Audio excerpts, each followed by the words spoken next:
Pontelongo, con le sue tradizioni, la sua storia, con le caratteristiche che ci vedono diciamo, impegnati a valutare, a valorizzare sempre più le piccole realtà, le cose che noi abbiamo,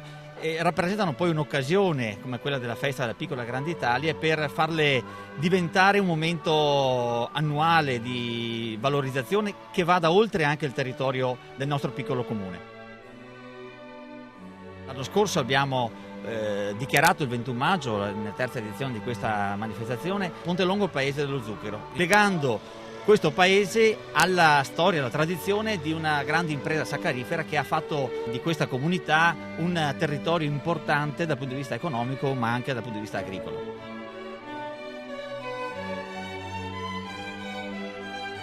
Pontelongo dice il nome, è un ponte anzitutto, un ponte molto strano perché tutti i ponti dovrebbero unire le comunità, risulta che noi ce l'abbiamo dal 1000 anni e rotti e risulta che la comunità in quanto tale è stata costruita molto più tardi, verso l'inizio del 1800. Quindi è stranamente un ponte che non ha costruito la unità della comunità, che avviene invece secondo noi con questa processione del 1676. Siccome le campane suonano vuol dire che stanno annunciando l'inizio di questo secondo appuntamento della giornata che rappresenta la messa solenne.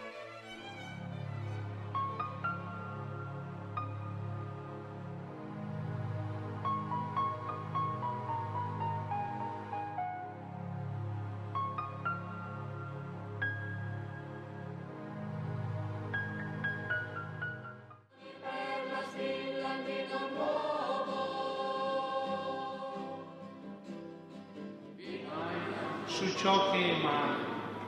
che il loro cuore si apra all'amore di tutti.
Ormai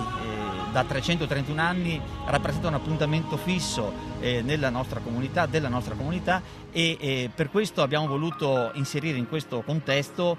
una rievocazione ma anche una ricostruzione storica di cosa c'era in quell'epoca, di quali fossero le abitudini ma soprattutto le grandi attenzioni che all'epoca una popolazione come quella di Pontelongo del 1676 aveva e poteva dare